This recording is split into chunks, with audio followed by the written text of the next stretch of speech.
Hello, everybody, and welcome to another episode of MTG Study Hall Quarantine Edition. I am Brett, and I am joined, as always, by JC, Lily, and Dave. And we also have Tam on the mic, and Tam is going to take care of a little bit of bookkeeping before we get going. Yeah, absolutely. If you like the show and you want to go out and support us, the best way to do that is to go to patreon.com/TCGUniversity.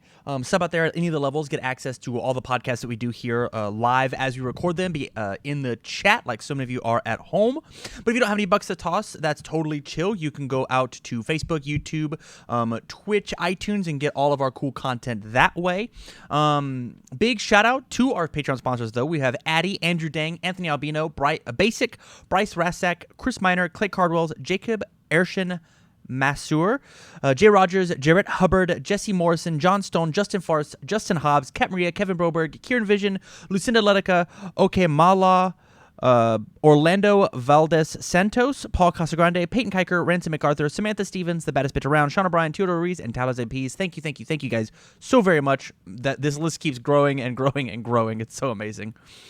Big shout out to our sponsors: Nuclear Ink Custom Tattoo and Skate Shop, Cards Custom Build, Inked Gaming, and Dex Protection. But we will talk about that a bit later. Alrighty, thank you so much, Tam. Before we launch into things, let's talk about what we've been doing inside of Magic this week.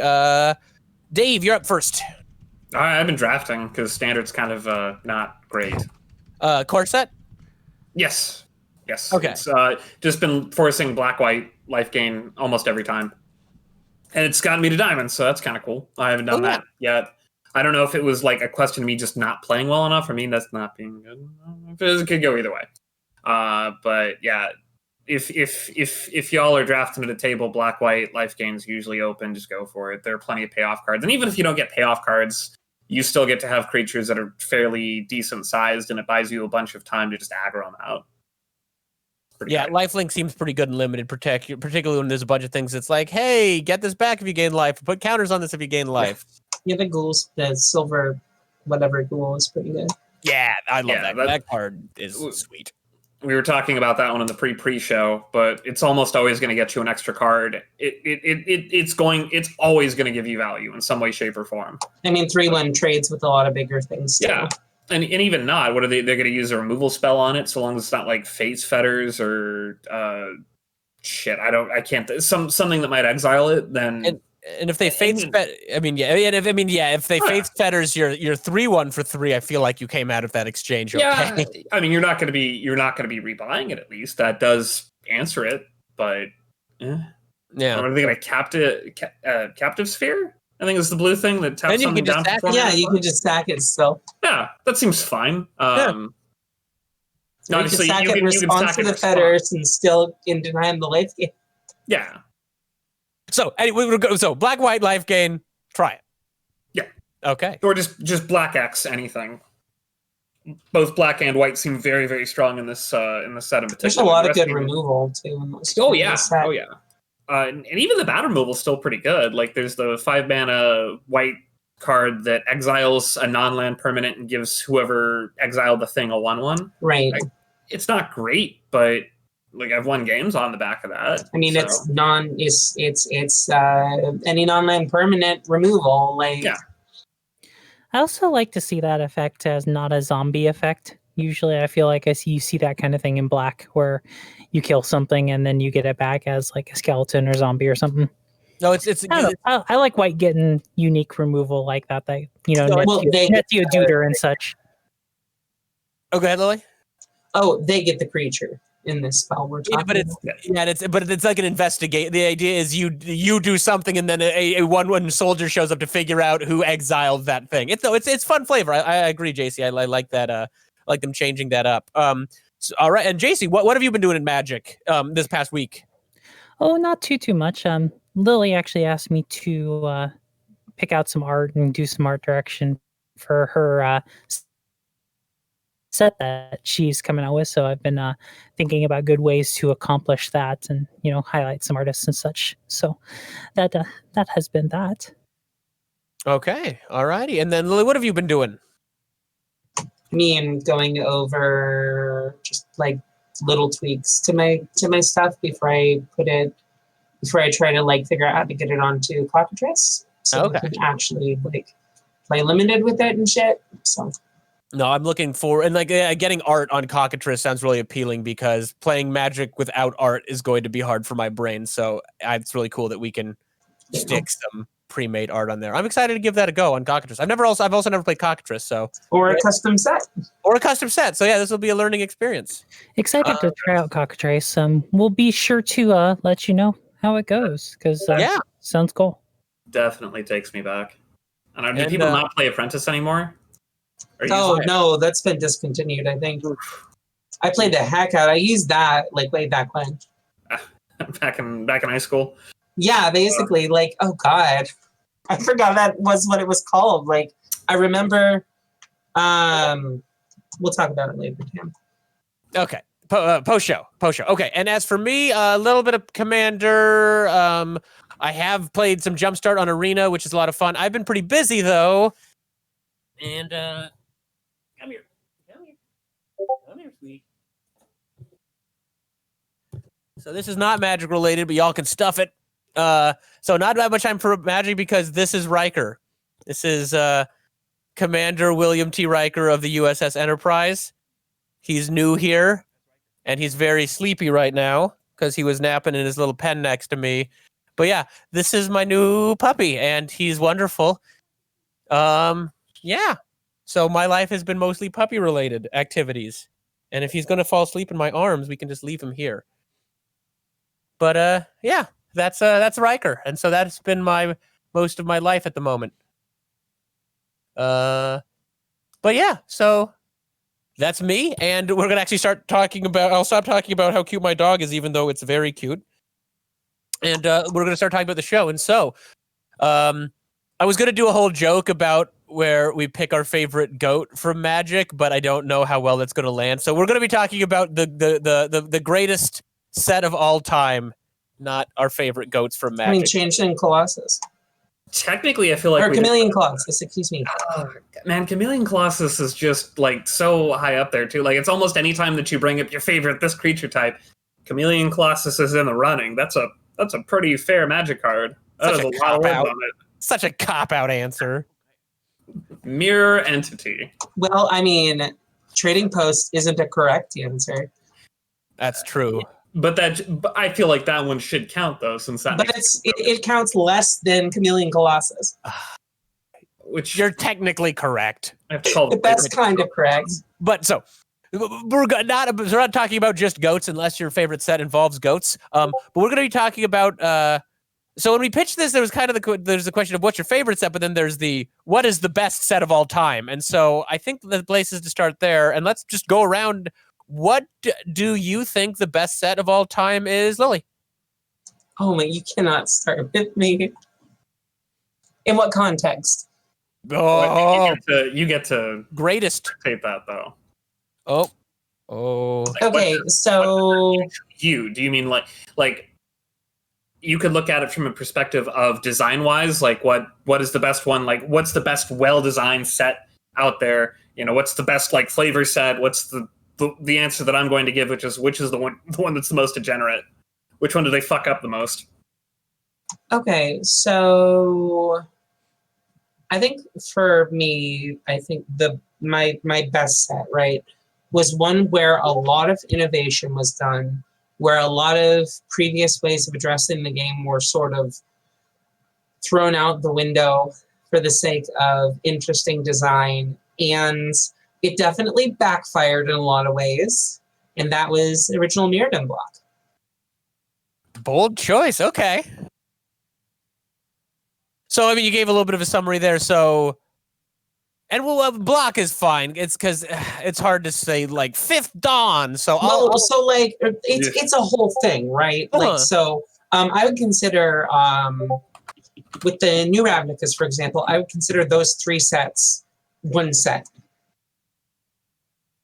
In that there wasn't a lot of, maybe I would consider War of the Spark different, right? Mm-hmm. Whereas in Return to Ravnica, RTR, Gatecrash, and Dragon's Maze are one set. Like, yeah, it's a block, sure. But like, because block doesn't really mean anything anymore, we kind of have to look at it through a different lens. So so obviously Amonkhet had that, and it had Hour of Devastation. Yeah. Is that what the name of the Hour set of Dev- was? Hour of yes. Devastation? Okay. Yeah. I know it's a card, but so that's a block. But like I don't feel like so Zendikar Worldwake is not the same block as Rise of the Eldrazi, because they're mechanically distinct. Same goes for Innistrad, Dark Ascension, and Avacyn Restored. Like, Okay. it's all really hazy, but like at the end of the day, we're looking at a mechanically distinct unit. Like, what do they share? Themes? Do they share mechanics? Do they share design? Do they share kind of positioning? And in that sense, the original Mirrodin block was the traditional big set, little set, little set. So it is all one block. Okay, fair enough. So, alrighty. So, Dave, you said what are your thoughts? Why don't you go, Dave? Greatest set of all time, or sets, or Urza's greatest Legacy. block? Urza's Legacy, 100%.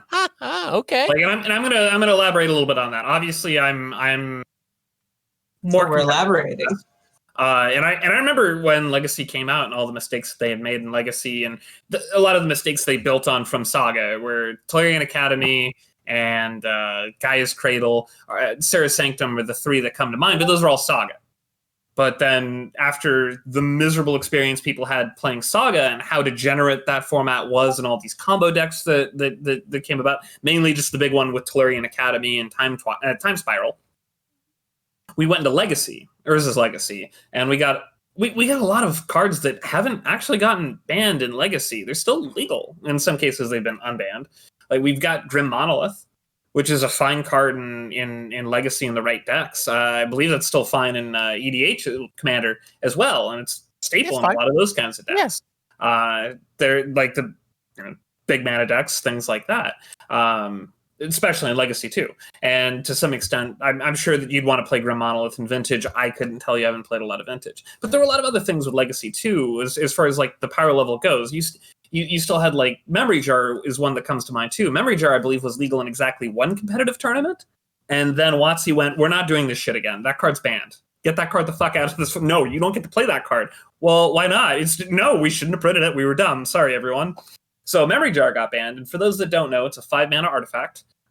You tap it and sacrifice it, and each player exiles their hand and then draws 7 new cards.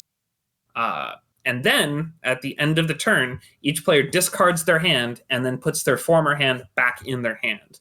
Draw 7. It is a 5-mana colorless draw 7, which you get to dictate when you use it. So as opposed to most draw 7s where they get to use it first, it is the opposite of that, where you get to use it next turn. They see it coming, and they really don't get to do much with it. But that comboed specifically with a card called Magrim, which is whenever an opponent discards a card, they lose 2 life. Damage, I think. It's damage? Okay. I remember it was damage, loss of life. I figured that it was loss of life, but damage, okay. Oh, that's right, because there's the Liliana card from one of the core sets. Liliana's Caress was is loss of life life. loss. The arguably better Magrim. But no, I mean, now that the Planewalker redirection rule is gone, yeah. Yeah. So as far as all that's concerned, then that was one tournament. I believe the deck was called Napster. I think it was Flores that did it. But it scared WotC enough to have them go, shit, that card's banned. No, you don't get to play that card. That card's way too good.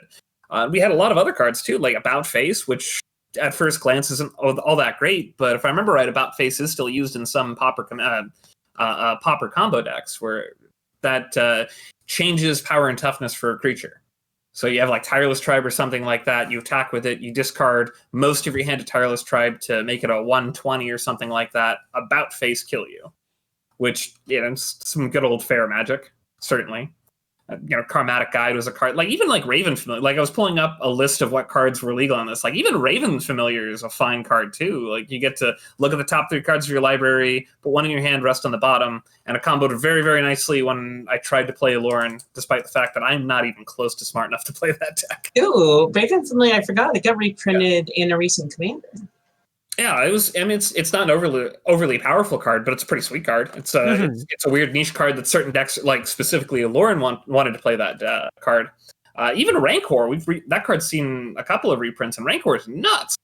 Oh yeah, I played a deck that featured it during Return to Ravnica Innistrad Standard.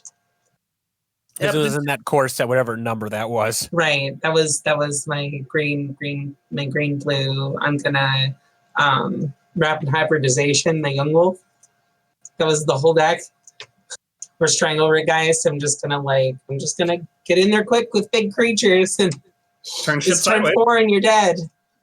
Yeah, and you had the Rock and his millions in the set too with Phyrexian Plague Lord and Deranged Hermit. That old combo. One of my favorite Plague Lord styles is a card that I think does not get a ton of love in Commander. I think that's mostly been outclassed at this point, but at least at its time, that's the Rock. I don't think it's been outclassed. Like, you can't really put a value on sacrifice a creature anything. Like, that is such a good like they could just I think it's just like why that's like said before that like they could literally just make a thing that's like 0 sacrifice a creature like as much as you want, then it would be playable in Commander. Yeah, I mean, to like, no effect is still highly sought after, even though it's been printed a bunch and it was printed a lower rarity. And I mean, that one gives you mana, but you know, I get what you're saying. Definitely, Plague Lord's a really good card. Like, I don't know. I'm looking at it as kind of the attrition-y aspect of it, and what it was used for at the time in Standard. You're playing a bunch of bad black and green cards to compete with your opponent's sweet blue cards, and it won. It still won games. It did stuff. Turns out having an army of 1/1s is pretty sweet. It's even better when they're 2/2s. But you know, we've got those kind of iconic cards. We still have cards that are played in most cubes too, with the Bone Shredder. I think it was Bone Shredder. Why am I not just looking at the list? I can just cheat. Stupid thing. Oh, Engineered Plague. It's based on that. Like, I can look through this entire thing and just go, yeah, this card's sweet. I've played this in tournaments. Even now, it's still really good. And there's still cards that are very powerful, but not powerful enough that they need to get banned. We have some of those still. But for the most part, it's a lot of cards that are just very, very good, and they toe that line.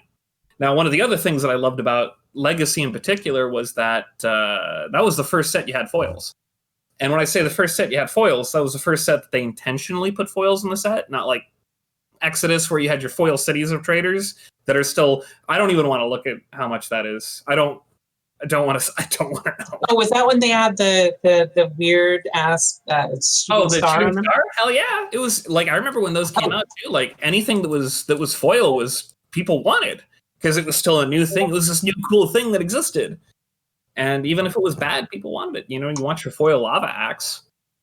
So I think Echo is a good example. I think Echo, like the Echo creatures, are a pretty good indicator of how much better creatures have gotten lately. Yeah. Like even like if you go back a number of years, like oh my god, what was the from Zendikar block, the like I cannot remember the one that went with Wall of Omens, but the blue creature, the 1/3 for 3. When you enter the battlefield, look at the top 3 cards of your library. Yeah. Is it 3 or is it 2? Yeah, Seagate Oracle. There we go. Yeah, like I was looking at Raven Familiar, and I'm just like, that's pretty close to Seagate Oracle, and Raven Familiar has a downside to be that cheap. Yeah. Like, or Bone Shredder is like only 1 mana and 1 power toughness less than the Chupacabra. Like, creatures have come a long way. Yeah. Like, and of course, you know, in your cube, you're still going to want to have a lot of these Echo creatures. You're still going to want to have that 2/2 with haste that blows up a land. And I mean, Echo's not just by itself a downside. Sometimes a creature that dies the next turn on its own is very handy. Like I was saying before, they could just print sacrifice a creature, do nothing, and it would be playable. But, yeah. And sometimes you even still want to play some of those worse creatures. Like, it gives you another chance at a Necrotal type effect in a cube. Oh, yeah. Even though this one has drawback. But like you said, sometimes it's not a drawback, especially in cube. Right. Well, and it gets to be cheaper for that reason. Because, like, And I'm gonna tell you, if you want to have something that pairs very nicely with Bone Shredder, that's Recurring Nightmare, and that was only a couple sets before that, and that is my favorite cube card. It is a dumb card and should not be in any cube, and every time I see it because I have 0 discipline. It's a card that we didn't play with the ban list for a while in Commander. Yeah, that card's real. But okay, so we've got, so as of right now, we've got Mirrodin block, we've got Urza, is it Urza block or Urza's Legacy? Oh, I'm targeting specifically Legacy. Okay, I you're think saying Urza's Saga Legacy. was just a huge fuck up, and Okay. Destiny was not that exciting. You had fixed Necropotence, that's about it. A few Okay. other cards, but If I may, Yeah, I was chime gonna say, JC, yeah, I want to know what yours is. So maybe a little different, but Core 2010. I think I want to argue this one because there were some major rule changes going on in that era of Magic. The 10th edition set was the first one to kind of print 4 planeswalkers in a core set. I think it started the kind of era where planeswalkers were becoming more and more of a thing. Obviously, they existed before that, but I think it was kind of where they started getting pushed. Death Touch and Lifelink became keywords. Mana Burn went away. It was just kind of an era where a lot of things in Magic were changing and shifting. I think that really kind of started around 7th, 8th edition, but kind of pushed into, I think 2010 was where we were starting to see kind of some what resembles more modern Magic. So M10, the first of the core set of the core sets as we now know them. Yep. Okay, I think that's a good one. That, if I'm not mistaken, that's the core set right before we did the Titans, right? M10, that is correct. They were M10 had lightning 11. Because M10 had Lightning Bolt, Baneslayer's Angel, Baneslayer Angel. M10 had some really good cards. M10 had some really good cards too, yeah. And I mean, bringing Lightning Bolt back into modern Magic and into modern, I think is that's a really good one. Modern wasn't a thing just yet, but Okay, but we can thank it. That was the first one where the keyword. Well, so the change they made to Death Touch was actually super important in this one. So, like, before this, Death Touch was keyworded, but it was a triggered ability that happened after the creature was self-damaged. That's right. So you had to, if you were going to regenerate, you had to regenerate twice, once for the combat damage, killing it, and then another time for the Death Touch trigger. It also didn't work with Trample properly. Yeah, this is the revamp that created my favorite interaction. Right. Whereas now Death Touch is a static ability, just like Lifelink is now a static ability that just says any amount of damage from this creature is considered lethal damage. Even if that damage is not dealt in the form of marked damage on the creature, like a Death Touch Infect creature still only has to assign 1 damage to a blocker, even an indestructible blocker to trample over. Which is really nice. I mean, it is, like I said too, I think getting rid of Mana Burn was just like, a lot of casual players didn't even bother with it really in the first place, but I think it kind of changed the way experienced players play Magic. So no, I think that was some pretty significant, because there was the M, I'm trying to think that, yeah, I'm trying to, they can't, I mean, we had because they also made Lifelink a static ability too, whereas before it was it would happen after the damage was dealt. But with that, it happens simultaneous with the damage as a result of the damage being dealt. Just like how a player's life total goes down as a result of like, for example, gaining life from Lifelink is not a spell or ability gaining life. The ability changes the result of the combat damage, but the combat damage is what's causing you to gain life. No, so I'd say good rule changes. That's a good one, and I'm really glad I got to go last because I didn't have my answer until halfway through Dave's. Oh, whatever. I also didn't get to talk about why mine was my pick. I didn't know we were doing that first. Oh, well, that's fine. We'll circle back to for you. I thought you did a little bit in your intro, so it's okay. I'll give you more time to think of interesting things to say. Why Mirrodin? Okay, so it was the first set in a long time that they pushed cards to the degree that they got banned, which, while not a good thing, is an important thing. It was really them breaking some boundaries. I think it's when creature design started to get pushed. Like it was the first expert set with the modern borders. I like how you're using expert set too. Oh yeah, it's the old terminology for core set, expert set, like starter set, expert. Was it starter core expert? Within reach too. Right. Anyway, so it was one of the first sets with that. There are a lot of, for my generation Magic players, there are a lot of really iconic cards that were from that set that still, like my first rare was from that block, which was Mycosynth which was foreshadowing, I'm pretty sure. Oh, that card. I don't know, it's a very neat card, and it makes Yeah. sense that it was the Oh, first yeah. rare I opened. But no, for real, like there were so many weird, cool designs in the set. We had so many, like Time Sifter. Like, what the fuck is Time Sifter? Oh, you got yourself a card that has a soft spot in my heart, a Tog. Well, Tog was a as- remake in that set. It wasn't from that set. Oh yeah, with artwork by Puddinhead, who also did the artwork for Terror in that set too. Oh, yeah. Terror was not a very Right. good card in the artifact set. Big One shot. of their set design goals was we want to design a set where you would pick Shatter over Terror. They And did it. something else to throw out is also the introduction of equipment. Yeah, that's a big one. They did not know how to cost them. That is No. a huge one. When you lock yourself into a 10-card cycle, when you don't know how to cost things, it severely reduces the places where you can finish out the cycle. Oh, love me some swords. What's the other? So banned cards, those artifact lands, which was a mistake they're never going to make again.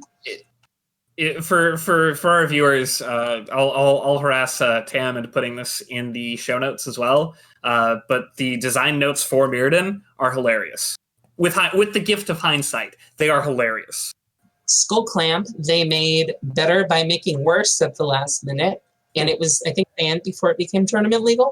It was legal for, I believe, one tournament where somebody played Okay. Elfball, and then they realized, oh shit, can't let this be a thing. Which is you also would have had Skull Clamp and Beacon of Creation in the same standard.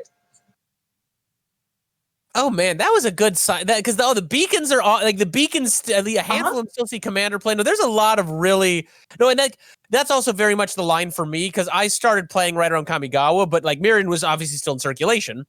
So like that frame, any frame before that frame feels like it's, even though I actually had the 7th edition starter before I started playing in high school, but like those cards feel old and weird. Right.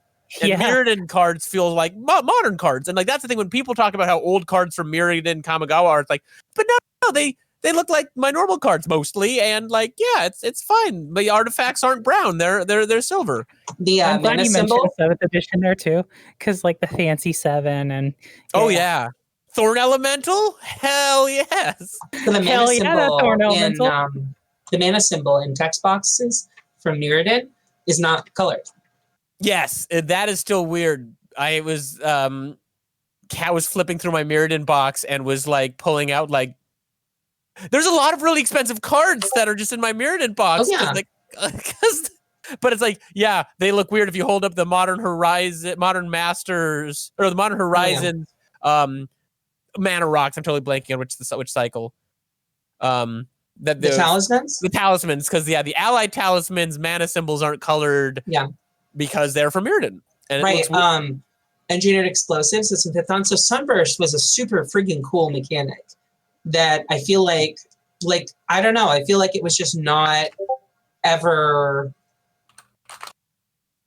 like, it's so cool. I like it a lot. It's such a neat like when thinking back to the first Modern Masters limited format, like so many cards from Modern Masters were from that block, and I didn't play much. I didn't play any limited back then when I started, but yeah, Sunburst was awesome, and there are so many cards that we see from Mirrodin. I mean, it's also weird because it's not technically the starting point of Modern, but it about is. It's right before. It functionally is. Yeah, it might as well be. And so that's a really good pick. No, that's totally fair. Are you guys ready for mine? Because mine, I'm actually really proud of. I was floundering, but I came up with a good answer. Don't make me throw this pen through my monitor. Oh no, you're gonna have a hard time arguing with mine. All right. So here's so this is a hard topic. We might move on to this in a second. Sometimes it's hard to do favorite versus best, and like Scars of Mirrodin initially jumped to mind. It's not Scars of Mirrodin, but like that was right when I started playing tournament Magic. I have one of the 5-lane giant boxes full of Scars commons and uncommons because I literally played so much limited. I played it at least once a week for months and months. I was really invested in how they did this. Like that was, sorry, I'm not going to get, this is my pick. So that was what I was thinking, but there were so many issues. It's like, well, Phyrexian mana. And then Well, that was only for New Phyrexia. Yeah, but if we're doing blocks, like Scars of Mirrodin was almost it, but then I realized that I have a really good answer, and my really good answer is Dominaria. Impress me. Dominaria, because I generally like new Magic design. I like my Planeswalkers. I like my creatures to be able to do some impressive stuff.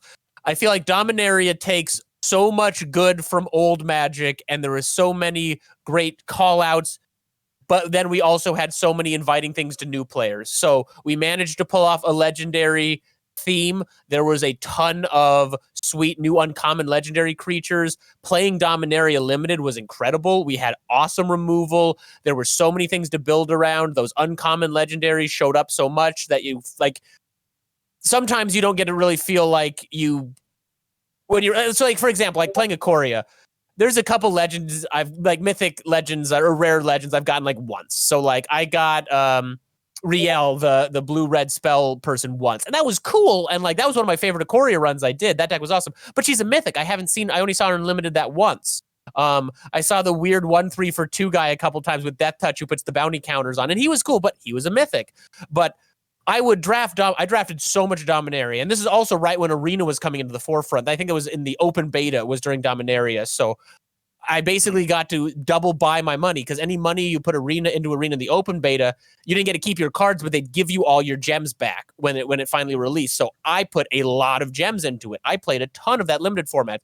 And when you have uncommon legendaries, you feel like, hey, this is like, I feel much closer, and I've got like more strong feelings for those cards than I do so many other ones, just because I had access to those cards, and it was so exciting that they pulled the legendary theme off. We got Sagas, which is like the best new card type in a really long time. Like I feel like we go like, what are really good additions to the game? Or at least in my opinion, is like we got equipment, we got walkers, we got vehicles, we got flip cards, and then we have Sagas. Well, Sagas are like literally the only interesting thing they've ever done with enchantments since enchantments were in the first set. And it's such a neat, and it helps to give a different way to. It helps to forge that separation between enchantments and artifacts. Like I think it's so nice. Like, and in Theros, there was just no way going to Theros, and like it would. I don't think anyone was surprised when we had Sagas. It's like when we go to Theros, we'll have Sagas, and there's so much design space. Legendary sorceries was probably like the lowest thing they did, which was like those were fine. They were exciting. We had some really cool story moments. So like that was really cool that we had those, even if they're not the most playable, they're fine in Commander. And it was I like when they try to experiment like that. I love the epic spells, so legendary sorceries are a big hit for me. We got Kicker. Kicker's a great mechanic. Kicker plays great. Kicker back. Yeah, like that limited format was so good, and like there were so many archetypes, and you would not believe how many drafts I did where I just forced blue-white hexproof flying turtle and like did pretty good. We had cards like we had Lyra Dawnbringer, we had Sarah Angel, we had Thorn Elemental at uncommon. And so we had that set, like, well, remember, Sarah Angel also wasn't downshifted in the set, but like the last time we were on Dominaria, Sarah Angel would have been a rare. Yeah, and so it was cool to see Sarah Angel, and then we had Lyra, which like interacted really nicely with Sarah Angel. I think this set has, and it was also the power level was great. It was on point, and we were talking pre-show about like there's always ups and downs, and there's bans, and like right now Standard is a garbage fire, but like I'm thinking of all these recent sets, and it's like, well, Kaladesh kind of ruined some stuff, and Ixalan was kind of low powered, and I just kept trying to come up. And then the older when I went back, it's like original Ravnica is great, and it was this huge turning point, but the cards feel too old. Like a lot of those cards feel weird. Dominaria is the baby bear porridge of sets. It's just right. It's got everything it's got things for Commander players. It's got callbacks. We got Banality. We have Karn. We had Karn and Jaya and Teferi. Like, true. It's respectful of Time Spiral, which is, I felt like it was respectful of Time Spiral in the set, which is like a hard thing to do because Time Spiral is a very controversial set. We had the Weatherlight back in action, and then we also wove our new walkers into it. We got to have Liliana and Gideon going after Benson Lock with the black bit. We got And the his black revisionism. Yeah, with Benson Lock's weird Lord Benson Lock, Yeah. Father of Machine. What are Benson Lock's titles? So Father of Machine. All of the titles. Yeah, I literally. think he just took all of like anyone that didn't get to argue with him anymore. Oh 'cause they were man, dead. it's like when you've been playing an MMO for a long time. You're just like, what are these titles? Right. I do have an open question for everyone. 10 years from now, someone having this conversation, will Ikoria be included in the conversation? And let me talk about why. Because it introduces Mutate, which is an awesome mechanic that I think will stick around. I think Companions will stick around. I think it was the dawn of a new era of them pushing Magic in a different direction, even if it is resulting in like high power levels and problematic things. I think it's important for Magic's history going forward. Right. So that's kind of my argument about like I think 10 years from now, Ikoria might be in this conversation. See, I love Ikoria. I think that this is Scourge Part 3. We've had it feels like another big creature type set. We've had a bunch of those. Like there are different things they've done this time, but with the exception of the whole kaiju thing and companions, I think it was pretty standard. It was a fine set, but I don't think that it's going to be. I don't think it's going to be one that. You don't think Mutate will push forward into any interesting areas? They might bring it back at a certain point, but They'd really have to iterate on it. Talking to Morrow, one of the like I love Ikoria, and I mean I've gushed about the limited format a lot. I like the new characters they put in. I think the Godzilla stuff was really interesting, but one of the issues is and this is just speaking on the Storm scale. So this is just Morrow's scale for how likely a mechanic is to return to standard. Companion's a 9. I think it's one of those. I think Companion could have been executed better. They flew too close to the sun. They got burned, and they will forever. Anytime they're like, we're going to bring Companion back, there will be howls of banned in vintage. Yeah. Even with fixed Companion, and Morrow also said like a lot of people like Mutate, but Mutate's pretty niche, and so they're like, would we see Mutate again? And Morrow's like, if and when we go back to Ikoria, probably. So okay, fair enough. I like Ikoria a lot. And I actually, it even came into my list of like best set, but then I had to look at like, we had to do a power level errata. And for me, and that's one of my things, like, because it's interesting because David, like, you both were like, oh, these cards were busted. I see that as I mean, like, I think it's important to push boundaries, and I'm glad they happen for the game in a lot of ways. And like, I think Companion was worth a shot even, but Dominaria just feels so nice because we didn't fuck anything up. I mean, that will be my prevailing opinion on Ikoria is that, yeah, like Companion resulted in kind of a catastrophe a little bit. And, I get that Mutate's a bit niche and stuff, but I really think this is an area and a time where Wizards is trying to do really different things with Magic and really push it in new directions. Ikoria has been my favorite set for the past, since Dominaria. And I still probably like Dominaria a little bit more, but like, Ixalan, anytime they're like, hey, we're bringing Dominaria Limited back to Arena, I'm always like, goody. But I feel like Ixalan is going to be one of those, like, in a few years, Brett, what said you want to, like, if I could buy a box, hell, I might try to pick up a couple boxes of Ikoria when it's in that awkward, we have too many of these phase, so I can draft it in 3 years. We might not get to that point, thanks to COVID. Yeah. So one of the things, Dominaria, I think, is this very, like, it's a masterwork in synthesizing a bunch of disparate elements into one coherent thing and keying in on people's feeling of Magic's history by turning that into this next theme. That is an impressive feat of game design. However, I do not feel like it plays in, it has done some new things, innovative things, but the set itself did not feel new, which is not a bad thing.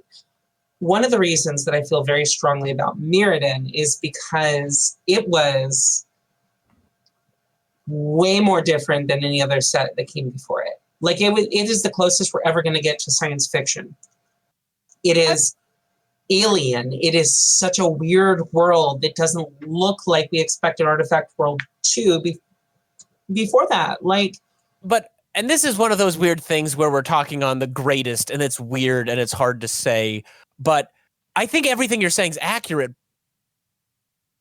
But the thing that I kind of clashes up is like all those things are true. So if I was trying to sit down and be like, show me a set to show me what Magic the Gathering is, I would not pick Mirrodin. I would pick because Dominaria didn't do anything groundbreaking or new. Dominaria was refined. I think sagas are pretty groundbreaking. Okay, that's fair, but like it was a iteration on something. It wasn't as out there as Mirrodin. And the word that comes to mind when I think of Dominaria is refined. It was a refined experience. The limited was great. It added nice things to standard. It's also right when Brawl got introduced too, and like that's when Cat started playing. So I will acknowledge I probably have some nostalgia because I played a lot of Dominaria on Arena. Me and Cat made a ton of different Brawl decks, and we just sit around and play Brawl 1-on-1. I remember Brawl that. Yeah, I mean it was. Right? Yeah, it was right. Or it was. I think maybe the set afterwards. We were right in that window, and I don't know. It's just this. If someone's like, pick a set to show me Magic, I think I'd pick Dominaria because I could be like, here's a card that says Yawgmoth. Let me tell you the story of Yawgmoth. Here's I'm trying to think what the Walker cycle was because we had Teferi. Oh, there were three. We had Teferi, Card, and Jaya, who are old walkers, but they're still around. But we have Liliana and Gideon on art, so I can be like, ooh, here's this relevant stuff, and here's the Weatherlight. So here's the old stuff with the Weatherlight. So, I mean, it's a little cheating when you take here's the set where we tried to take all of the stuff from the history, except we didn't screw it up like this time with Time Spiral, and we made the references interesting and make you want to dig deep instead of like, hey, remember these two cards from 18 years ago nobody played? We put them together. Isn't that weird? 3 people who get the joke?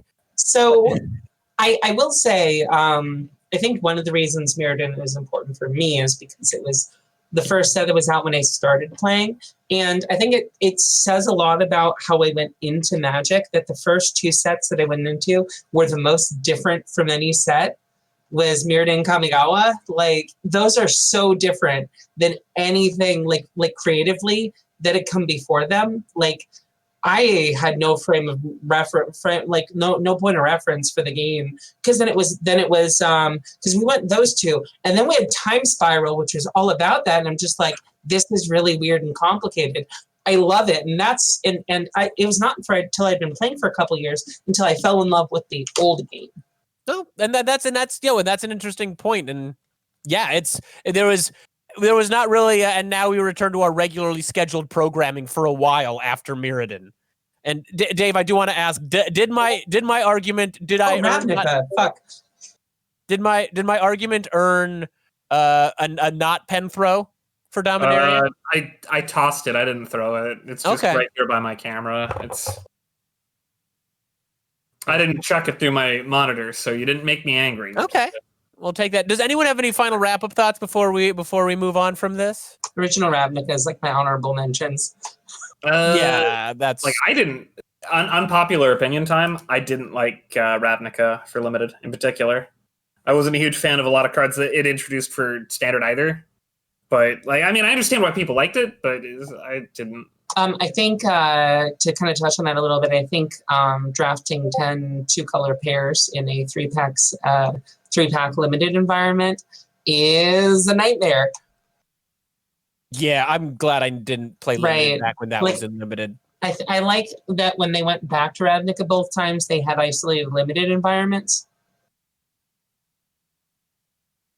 Like full block of the second Ravnica block was I thought Dragon's Maze was. I really like Gate Crash, and I thought RPR was okay. Dragon's Maze. Oh, that.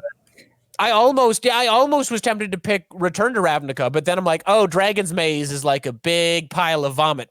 Hey, Brad, do you want to draft triple Dragons Maze? Oh my! Trying to explain to the people at my game store at that point, while yes, I know it's exciting the sets out, Triple Dragon Maze will be a nightmare to play, was not a good conversation, and it was a conversation that I lost, and it sucked. Was Triple New Phyrexia as bad? No, that one was sweet. Yeah, I can confirm that one was sweet. The Mirrodin sets were those were because everything was like there's so many artifacts and there were so many off-color activations you could throw in. That doesn't seem as miserable. But when every fifth card in a Gate Crash pack is a key rune and everyone's got 16 key rune, it's a night. Anyway, we're going off topic. So. Well, go ahead, Dave. A quick thing there. Like it feels like signaling's impossible for absolutely different reasons with those sets. Yeah, that's fair. Can't signal in Dragon's Maze because everyone's probably on 5-color anyway. Yep. And new Phyrexia, why would you choose 2 colors? Bullshit. We got Phyrexian mana. Just all the colors. Fair enough. Alrighty, we are going to kick it to a quick commercial break. We'll be right back in a second, and we'll have one last topic before we wrap things up tonight. This episode is sponsored by Nuclear Inked Custom Tattoo and Skate Shop. At Nuclear Inked, you will find a very inclusive environment with artists that share your interests in nerd culture and fandoms alike. Nuclear Inked prides themselves in being Omaha's premier all-custom tattoo shop. So if you're looking to get a custom tattoo, please check out Nuclear Inked here in Omaha, Nebraska. A link will be in the description down below. InkedGaming.com. Are you looking to get a custom playmat? Well, then we suggest you check out InkedGaming.com. They have custom playmats, dice bags, mouse pads, and so much more. They have recently added a stitch option to all of their playmats, that's what I get, and mouse pads as well. Inked Gaming lets you play your game with your style. If you want to get 10% off your entire order, please use the code TCG University, all caps, no spaces at checkout, to help support the channel by customizing your game to your style. Cards Custom Build. Are you into cosplay? Looking to get into cosplay? Do you want to show up to events dressed as your favorite character? Well, Cards Custom Build can help. Cards Custom Build creates everything from cosplay accessories like props, trinkets, or weaponry, all the way up to full costumes. Do you want to make a cosplay out of perfectly flowing cloth? Or maybe you want rigid battle armor? Cards Custom Build has you covered. Their work is guaranteed to make you the talk of the con. So go over to Cards Custom Build either on Facebook or on their Etsy account. Links will be in the description down below.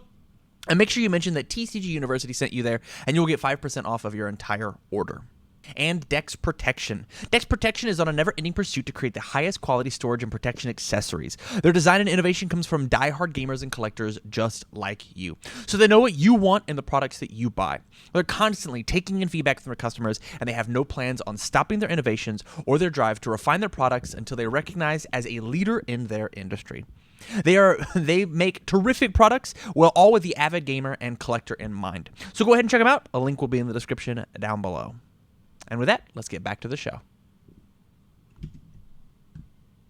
Welcome back, everybody. So we have one last topic for you tonight, and we want to talk about playing first and the inherent advantages of that and how we can kind of deal with that. And so this came up recently, and that's why it made it onto the topic list, but we wanted to actually give it some actual time to discuss. So the general idea in so for those of you who are just totally clueless, in Magic, you roll off when you play a game to determine whether or not you get to the winner chooses whether or not they play first. And in 1v1 Magic, the person who plays first does not get to draw. In multiplayer Magic, they do, because multiplayer Magic is whatever. It's all over the place. But in 1v1 Magic, which we're mostly going to focus on here, you get to play first, but your opponent gets the extra gets to be a card up on you. They get to draw at the start of their turn, and that is the idea. Is that should be mostly balanced. But as we mentioned in some recent episode, at the very least in Best of One Standard, recently there's been I think it's between a 5 and 7% increase in win rate just based on playing first. I think it's also pretty prevalent in 1v1 Brawl, and this is certainly something that game designers have struggled with since, games, as came up in the previous episode, Lily pointed out, like in chess tournaments, they have to they have to change how points work. Yeah, there's like a point handicap, basically. Just because it's such an advantage in chess, it's a numerically relevant advantage in chess, in Magic, and in a lot of other games. And so Hearthstone, they give the person who goes second, I think both players draw in Hearthstone, but the player who goes second gets a one-time use mana thing. So it's basically a Lotus Petal, and they get a Lotus Petal in their opening hand. And it's just one of those things, you do your best to try to balance it out, but it's hard because getting to go first means you get to play the more expensive spell before your opponent does, and you get to get going and get your game plan started. So that's kind of the big rough outline. I wanted to throw it out there. Does anyone have any general thoughts? And if not, I wanted to throw the idea of, do we think Magic does a good enough job, or are there different options? If I may venture out first on this one, I have a couple of opinions on it. So Channel Fireball, quoting them, in 2014, they put in an article doing some research, 52.7% chance of winning the match based on if you went first or not. So there's a statistical advantage to going first. I think this is further exacerbated by the printing and whether a set has low-cost mana-gaining tools that can be deployed early in the game. Thinking things like Soul Rock, Birds of Paradise, things of that nature. Or I think that exacerbates problems. the ramp we have in Standard right now, Yeah. for example. We have 2 different cards that can get you to turn 3 on turn 2, and a bunch of other cards that get you to turn 5 on turn 4 that you can play on, Yep. that much earlier. Like ramping snowballs and going first means you get to do a thing before an opponent has a chance to deal with it. Yep. And especially going on our conversation that we had in a post show a couple episodes ago, or maybe one episode ago, I can't remember specifically, but you could statistically win a lot of matches by just having a deck that looks really good early and really scary that makes players scoop. I mean, So if you aggro think decks. Oh, so go ahead. Yeah, so if you think about that from the perspective of going first, especially in an environment where we are really looking at ramp and how important ramp is to how your deck performs, looks, and plays out, I think going first is just a huge crushing advantage, and maybe more so than is stated. And I don't really like that is true, but that is the world that we live in. So that's me. That's my soapbox. Fair enough. What's up, Lily? It's worth mentioning your example of this hypothetical deck that gets out there quick and then doesn't have follow through. Like, I don't think it's practically a thing that could exist, because in a lot of situations, getting that far ahead of your opponent that much faster is a strategy.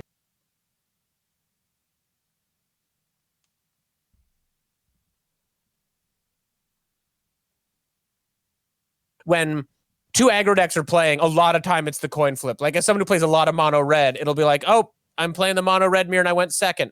Probably going to lose this, because it's just such an advantage where your opponent gets to get going first. And then we also have to think about, so like, Standard is particularly rough with this, and I want to give a good example of this. So 3 mana Teferi, which has been defining how Standard functions and how interaction is played. So Teferi costs 3 mana. So if I'm playing first and I'm making my land drops, on my turn 3 I'm playing Teferi. Counter spells in Standard aren't super consistent. So all of our hard counters in Standard cost 3 mana. So maybe there are cheaper spells that might be able to counter Teferi. There are certainly options. But if you want to just use the Standard, I'm going to spend 2 blue and 1 to hard counter your spell, you went second, and now Teferi is resolved and your counter spells are pointless.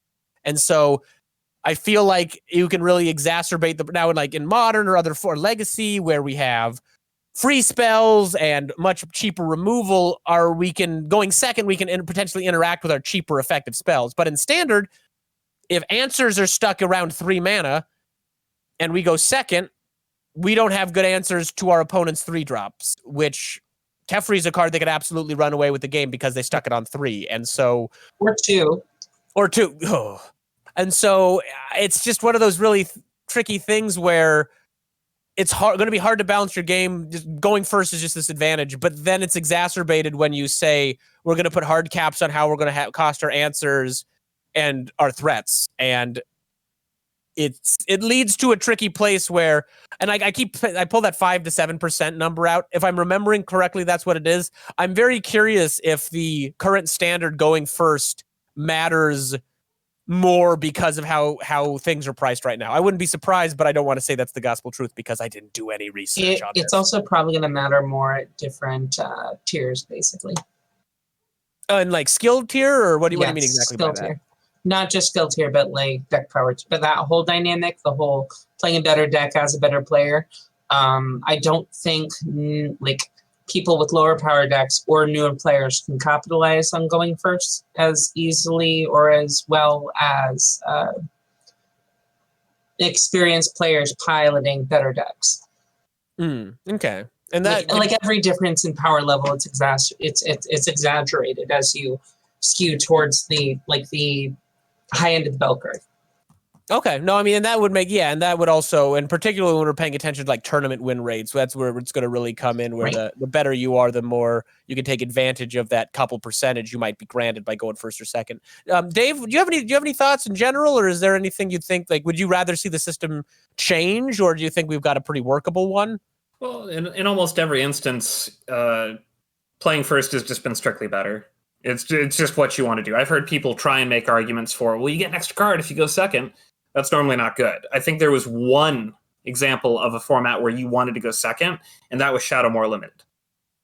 And the extra card was needed there. Like, if the formats ended up being slower and more grindy, and you didn't have ramp, and you didn't have this, and you didn't have that, and aggro really wasn't a thing, you probably want to be on the draw. Like, that's the only time that I would see that as being, different. So, go ahead, Lily. So I also see this as part of like the game design of Magic shifting to these like cards that warp the game around them rather than having a game that's about managing resources against one another. Because in a game where every card completely warps the game, the position you want to be in is the one who gets to play theirs first and forces the opponent to have to be on the defensive. Whereas if it were more about more flat cards managing resources against one another, you'd want the extra card. Which I think was kind of what Dave was getting at with that limited environment. Yeah. Like, I mean, if I know that I'm going to be doing nothing but playing control mirrors like throughout the entire tournament, that's like the only instance I can really immediately think that I'm going to want to be on the draw. And I can think of a few. Sometimes when like a new set comes out, you're the pre-release. You check like, is this a format you want to go second in? And I can think of a couple where I think I've chosen to go second, but like I can probably count the number of sets on one hand where I've done that. Right. What it feels like is there's always that one guy that's at the pre-release, and they're like, you know what? I'm going to do the smart thing. This is clearly a time where I want to be on the draw, and I think a lot of people do that, even though it's not right. Because they want to, they want to feel like they have an edge. They want to feel like they have information that the other person doesn't.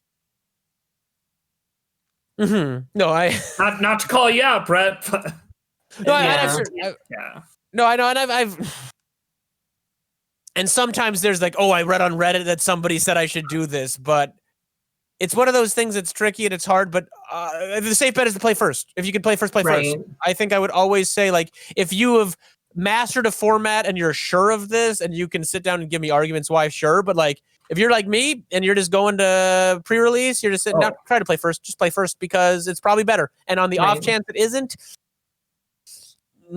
I think it's safer to assume it's better because in 95+% of the time it is better. So why risk trying to guess it when it isn't?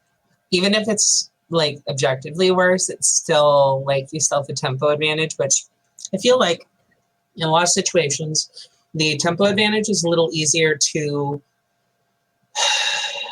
wield as a player than the card advantage kind of side of it. So I just feel like card advantage you need to keep managing to stay on top, but like tempo advantage you can just keep snowballing. I think that's a fair assessment. What were you going to say, JC? Oh, I was just going to say, I think if Channel Fireball and is to be believed in, it's a 4% difference. A 4% difference. If you talk to anyone who plays statistics or odds or gambling, a 4% difference above 49%, so 54%, is huge. Like it is crazy to ignore that.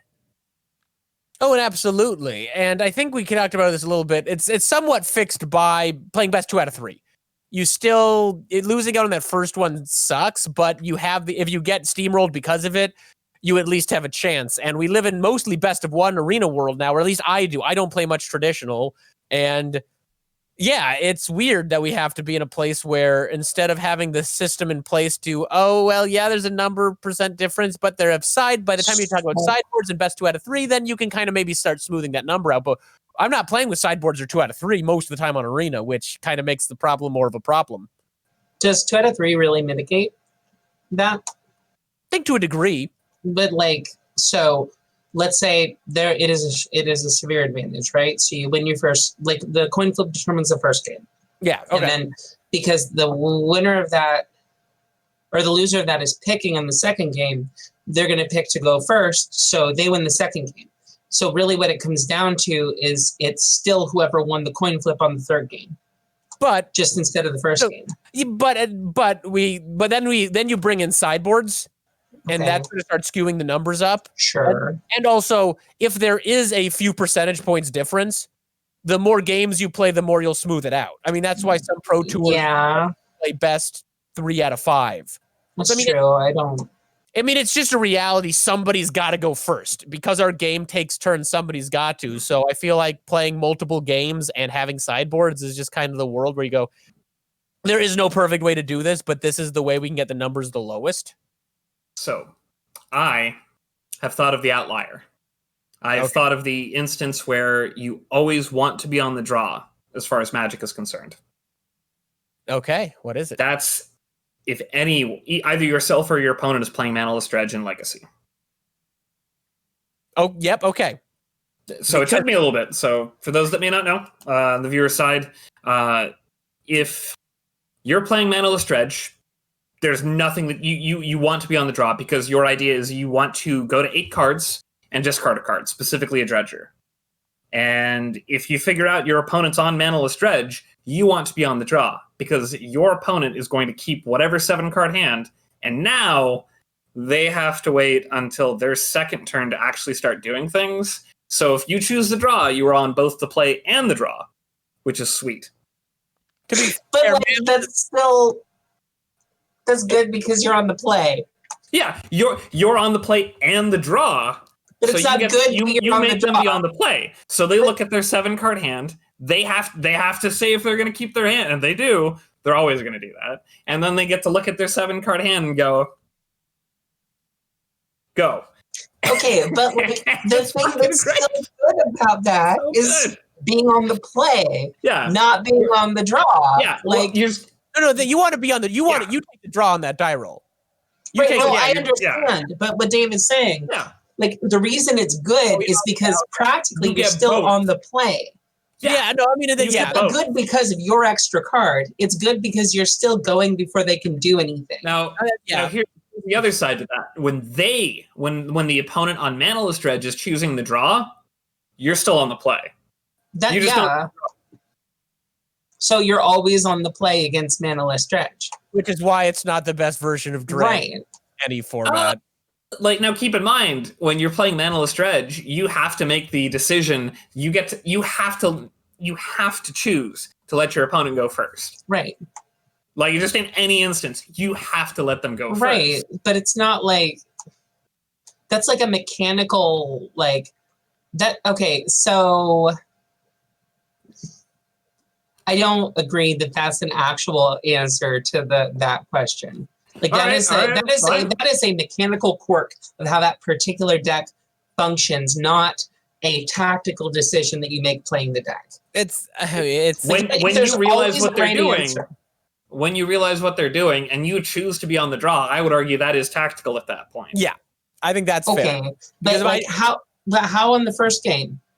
Okay, so how in the first if you make that decision in game 1, you're cheating. You probably shouldn't know that your opponent's on. Or you're in the finals and you have their deck list. Okay, or that. Right, but it's still not a decision. Because there's no compelling reason to make the other decision. I mean, yeah. I mean, there's. I mean, and I think that's the crux of it. That's an outlier where you always want to do the opposite of what you decision.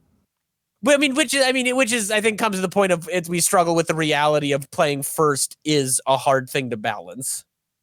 What a coin fix Magic. Tam, could you talk briefly about more Yu-Gi-Oh universes, that kind of stuff? Is this a problem there, and is it mitigated differently? So I can talk about Yu-Gi-Oh first and realize that my information's a couple years old, and so the format has changed fairly significantly. But from when I was playing Yu-Gi-Oh, it was there were times where you wanted to go second, and that was when you wanted to kill them on your first turn, right? Yu-Gi-Oh is a puzzle game, and so either you were setting up puzzles or breaking down puzzles.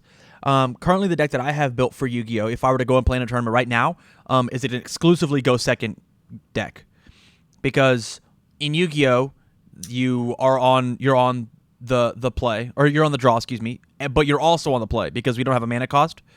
And so depending on the game, it really is dependent on, like, if it's a mana-based game like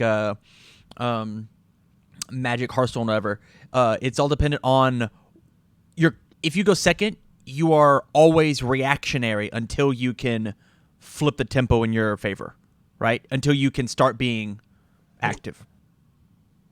And so with Pokemon, I don't know the statistics, but just like looking at Pokemon, you always want to go first because like you're the first person to get an energy, so you're the first person to potentially make a larger attack later on.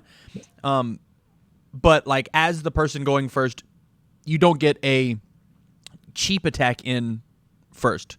You don't get a non-energy poke because you don't have a battle phase. For universes, not to like totally brag about my game, but it honestly feels incredibly even going first or second. You just have to really play matchups differently because of how many cards that we see. You just have to know that like if I am playing second, I have to hold defensive options and build my deck so that defensive options exist. Hey, is it just a die roll? Is there a card like what is there a card advantage? What is it in universes? How is it different playing first and second? So the reason that it's so different, and this is how I feel. The reason it's so different is because of the fact that everybody sees so many cards. There's so much card text existing in the game. All of our lands in the universes do something. Mm-hmm. All of our lands have text. And because of how the enhanced step works, going back and forth, it's totally possible that I want to be on the play dumb aggro Unga Bunga deck going second, it feels bad, and you probably might just lose. But because of how wide people normally build their universes decks, they can normally play both sides, or they do their best to. Because the game allows you, because it's not a draw 1 game.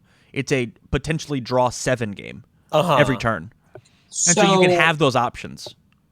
I want to ask about it. You said like the enhanced phase, like back and forth. Like is there more of a simultaneous turn thing going on with universes? Yeah, this is what actually like is one of the coolest things about the game is the game is poker. So if I have my 5 lands and you have your 5 lands, I play an attack, which is basically like an instant damage spell that I'm trying to make go through.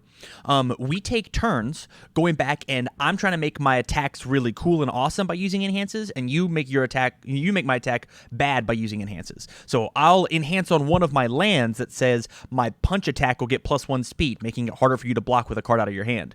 And then you'll tap or commit a card to say that the punch attack gets -2 speed.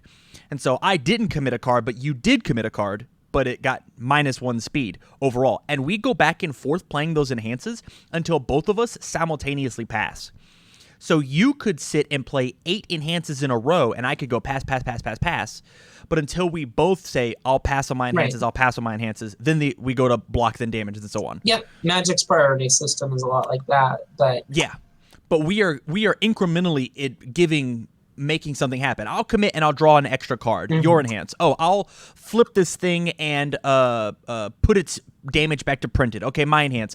I'll commit this and give it +2 damage. Your enhance. And we go back and forth affecting this one attack using our character, and the cards we have in our staging area, actions from our hand, back and forth. And that is like that's why Universes is so different and interesting, because you play with so many freaking cards every turn, right? And it always feels like you can dig yourself out of this hole. But with that said, there are plenty of decks in the past, present, and I'm sure in the future that if you go first, you might just kill them on your second turn. I draw, I build my foundations, your turn, you draw, you have the same amount of foundations as me, but because I draw a fresh hand of up to let's say I'm a 7-hander and I build 5 foundations. I'm drawing 5 fresh cards, and you have 2 in your hand to block with. If I can play all 7 of those cards, you're dead, right? So like if you draw gas, it's way easier to blow your opponent out in that style of game, as long as my opponent hasn't built a staging area that can actually properly defend themselves. So, I mean, it sounds like the same underlying issue, though. The person who's acting first and is forcing the other player to respond to them, it has the advantage. In certain situations, yeah, I totally agree. But conversely, it is totally possible for the person who, like, I want to go second when I want to bait you into my false insecurity for a backswing deck. Okay, but backswing turn. like how prevalent is that though? Because like can happen and does happen are different beasts. You can easily build your deck to do that. That's a thing that you can do. Okay, but do people do that in practice? In practice, no. Why not? Because it is better to have the card advantage of drawing and seeing all those extra options because we draw so many cards. So it sounds like the same thing then. Not like the squint same our eyes, degree. yeah, but, for sure. But it's a difference of if we roll magnitude. the dice 9.9 times out of 10, I'm going to opt to go first because I just want to see more cards in my hand to be able to, even if I am the defensive player, I want to build out a good defense to fight the aggro, to fight something that's offensive. It doesn't feel good feeling to play from second place, from as the second player in the turn. Right. But there are some games, and I'll use Yu-Gi-Oh as an example, that I very much want to go second because I'm just going to try and kill you on my second turn. If I can put 8,000, if you don't find a good defenses on your turn 1, you set up your puzzle and it doesn't work. I find my 6th card and I break your board and I kill you and we'll go on to the next one. So the aggressive player wants to go second in that game. Okay, so Yu-Gi-Oh is the outlier here. Yes, because from what you're describing, I don't think it doesn't sound like Universes is actually in practice super different. There's different ways that you can work around that and different things where you might want to go second. But at the end of the day, the general best option is still to go first. Whereas Yu-Gi-Oh, more commonly, someone might choose to go second. Yes. Okay. 100%. That is exactly correct. Why is Yu-Gi-Oh different from all these other games then? Is it no resource system like that? I think that has something to do with it for sure. Being able to combo out, draw your entire deck, make your combo, and then since player 1 can't attack on their first turn, it's not possible for player 1 to win the game. So the earliest you could win the game is on turn 2. Okay. And sounds like Pokemon similar, right? Yes, but it's not possible for a Pokemon game to be over on turn 2. Right, that you just get to the late game sooner for turn 1, and the late game is where Pokemon matters more. Correct. Okay. Yeah, the earliest that you win in Pokemon is mid-game, and you have to, your opponent has to get really, really lucky. So in that really situation, the tempo advantages of going first matter a lot more. But in the other games we've been talking about, I get to force you to have to answer my things of going first are what matters more. Yes. Okay. Once again, Yu-Gi-Oh is the outlier because of how archetype driven it is. Of our decks could be completely and totally different because of how the game works. Right. Well, okay. We're a little bit past our normal time. Does anyone have any final thoughts before we wrap things up? Okay, then if nobody's got any final thoughts, yeah, playing first, that seems like a real thing. Gosh, this is an interesting topic. Maybe there is more to have this. So at some point we might bring this back up. But for now, we're going to wrap things up. We're going to move on to the post show. For those of you who want to join us in the post show, all you need to do that is to be one of our Patreons, $1 a month. You get access to the live stream and the full episode VODs on the Patreon account. If not, we'll see you on YouTube. That's no problem. We appreciate y'all tuning in, and Dave and I will be doing some streaming, I'm sure, this coming week, and hopefully we'll see you there, and we'll see you next week. Have a good one, everybody, and remember who you are.